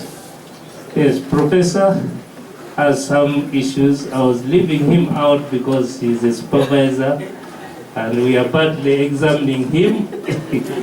Yes, Professor, go ahead. No, you see, whether you're a supervisor or not, the final product belongs to the student.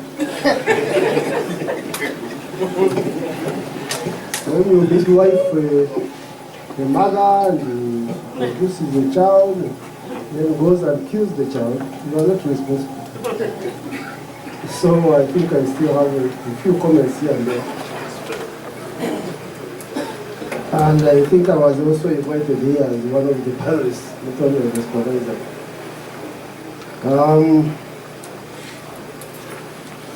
So, Mr. Chair, I must say I'm impressed by the presentation of this candidate.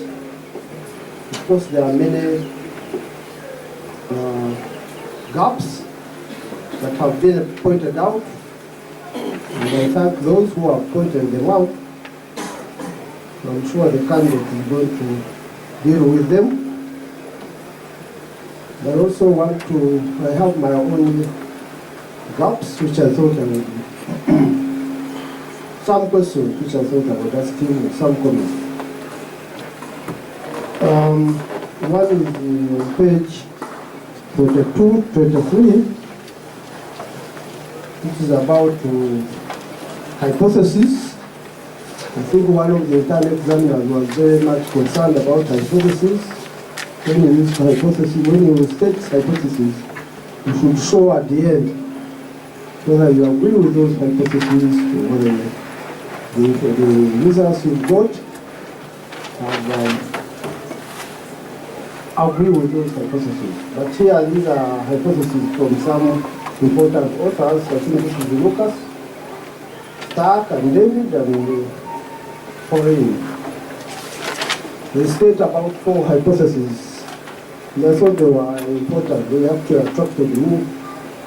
And I was wondering whether in your results, whether you've got results that either agree or disagree with these hypotheses. I don't know whether the public needs to know these hypotheses. So I just summarize them here. Migrants are motivated by altruism to meet the right utility or satisfaction from improving the consumption level of the members of their home country household.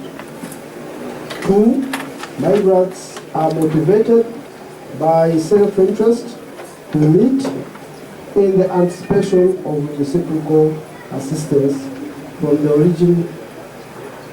original household. For instance, inheritance, gifts, maintaining the assets, maintaining migrants, standing in their home communities. 3, migrants and non-migrant household members enter into a co-insurance agreement whereby the original household, relying on the sources of income that entail risks like crop failure, etc., allocates one member to work abroad to diversify their income sources. And lastly, migrants will need to pay implicit or explicit loans, often investments in their own human capital, like schooling, custom migration, received from their household. So my question is, your results, do they tally with these hypotheses, or how different are they? Being a bit distant from here, I have done my corrections of this manuscript on the computer. So I'll pass it on to the candidate. So I will not really labor a lot about some of the comments, but there were like 2 other comments I thought I would also ask John to focus on. One is about chapter 6. Chapter 6, there is a discussion of results. In some cases, you discuss the results you get and bring in the similar studies, comparing studies from the rest of the world, which helps you to enrich the discussion. But then in other results, you don't do any discussion. I would be happy if you can do discussion of all the results and they look at how they compare with the results from elsewhere. And lastly, if you go to page 175, this is chapter 6, table 6.4, this is where you try to explain, and I think you also brought it up on the screen there, that Eastern region has increased the odds of investing remittances in non-consumption ventures than Central region. And then you state that Eastern region is at an investment advantage compared to the Central region. I'm wondering whether James Wakadara agrees with that, given that investments have been moved. This was a theory you could have supported like in 1950s when we had the oil dam, and 60s, but nowadays we can't agree with this one because investments have actually shifted from the east to central. And if you read the newspapers, you see people in Nigeria, for instance, are all the time complaining that they don't have many industries, which they had before. Some of them which were there were even moved to Kampala. So I think it's the central region which is actually the hub of investment rather than the eastern region. And just a small thing is the qualitative results. It's good that you actually brought them up, but I thought they are really rare in your discussion. I thought you would really use them to discuss many other results. Thank you, Chair. Thank you very much, Professor. And John, there are some issues Professor has raised which are very important. Thank you, Chair. I will respond to each of them in the write-up, but I want to respond particularly on the results on Lucas and Stark, how they put forward four hypotheses. But one, I use this to understand the study and to frame my study from the theoretical standpoint, but I later do not refer to them in the results. I instead discuss the hypothesis I built. With your guidance, I am going to now further use these hypotheses and see that they would be explaining some part, especially on some parts, but others, for example, on the use. While these were proposals, were hypotheses on why or the motivations for sending, I studied determinants for use by households. But in terms of the senders especially, I have some points I should be able to use this and the conceptual framework and the theoretical framework as well, and I thank you. I will employ this as well. Thank you very much, John. Let us get questions from the public. Dr. Zabona, please the microphone. As a rule of thumb, at least one question, try to be very brief, very precise in what you want to understand. Thank you, Chair. Yeah. I thank John for his good presentation and also for bringing migration into the limelight, which is a neglected or marginalized area consistent with what the late Professor John Ocho said, that is the stepchild and Cinderella of demography. So two quick issues. One is on the limitations. You indicated that because of the limited resource envelope, you could only do qualitative data from one region. But my view is if used that limited Carnegie Fund, you could easily have gone to one or two other regions and using the same resource envelope. Now, my issue is with a bit of hindsight. Do you think you would agree with me? The second and last issue is on the recommendations. You make some interesting recommendations which are helpful, but some of them you may want to probably revisit.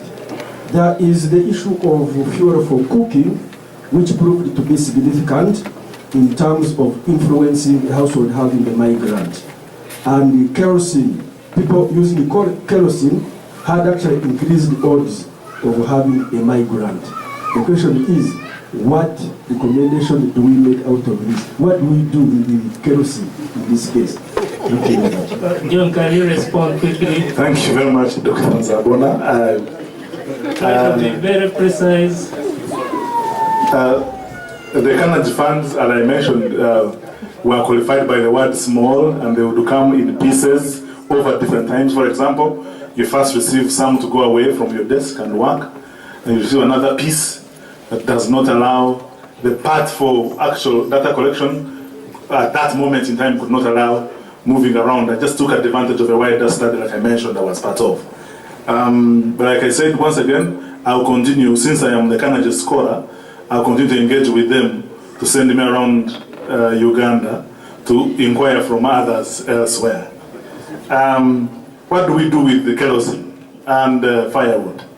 Kerosene, firewood, number of rooms are some latent indicators of the economic conditions of households.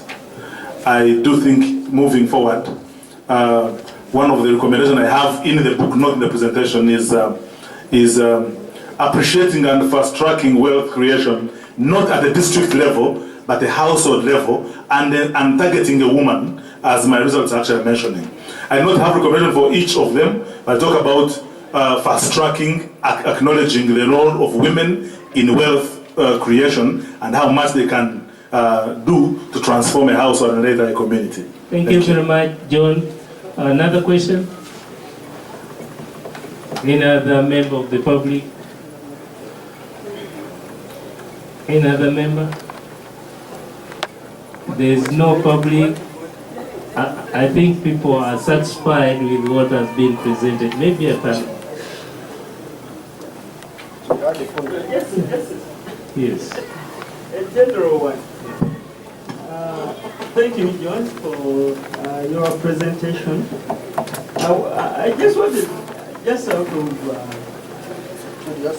interest, to find out what motivated you to select this topic. And two, if you had replaced international remittances with internal remittances, what do you think would have been, what major differences would there have been in your results?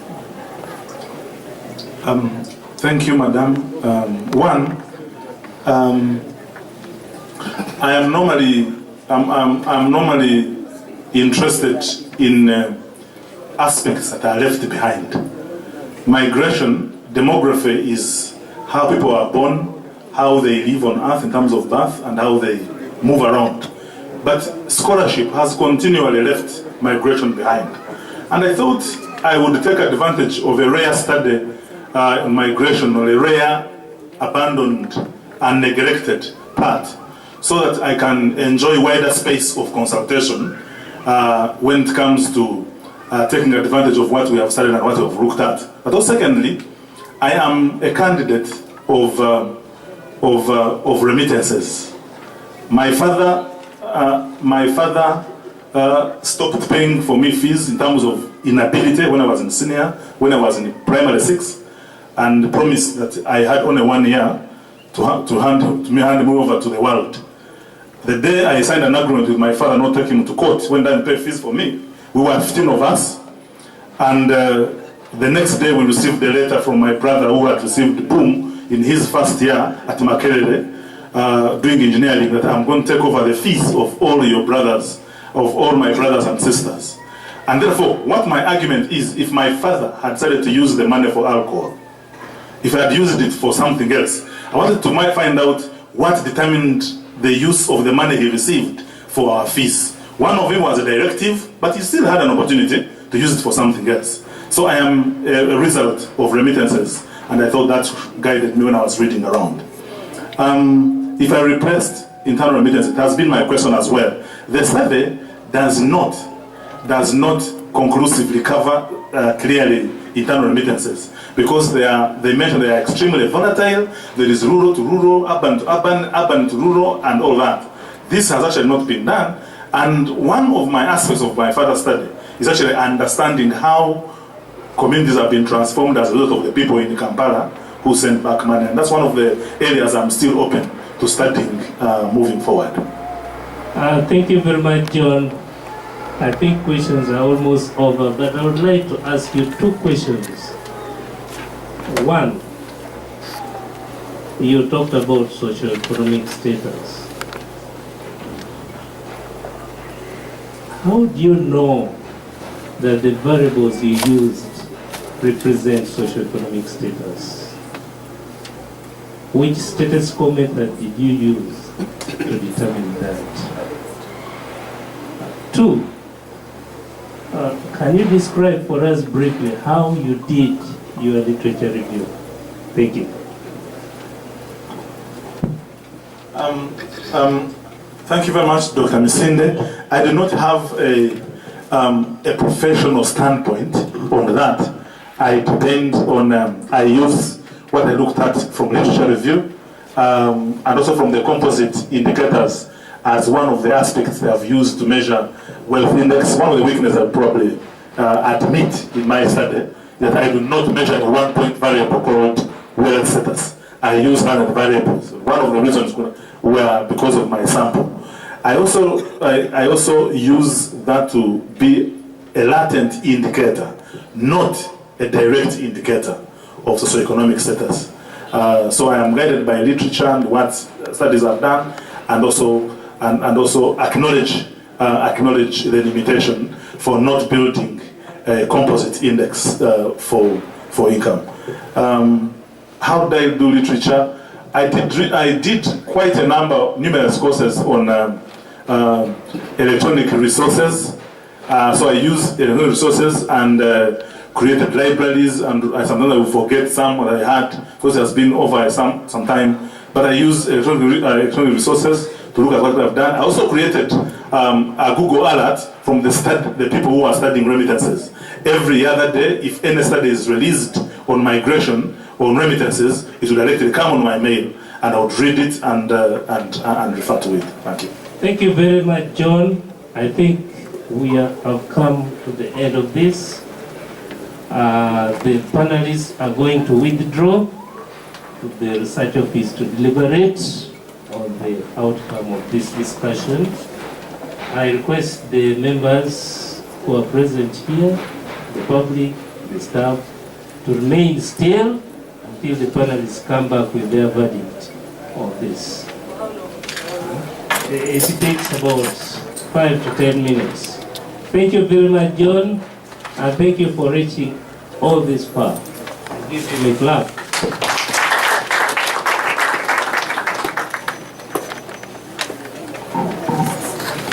As of the panel, the candidates and the public, I know you're very anxious to listen to the news, whether bad or good. Are you prepared for it?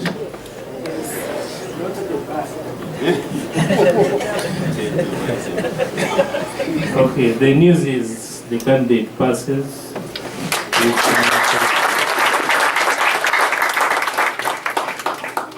And is given 6 months to do, within which to do the corrections. Under the supervision of Professor Nyakano. Thank you very much, members, for coming to participate. And I thank the panelists. I thank the critical reader and the opponent. I thank the examiners. I thank the supervisors of John, the doctoral committee, the members of staff, the students, and all other well-wishers who have supported John through this journey. John, I don't know whether you want to say one last word? Why not? Yes, one word? Thank you, Chair, once again, and everyone who has been part of this journey. I am excited, and God bless each of you. Thank you. Congratulations, Dr. John Mushomi.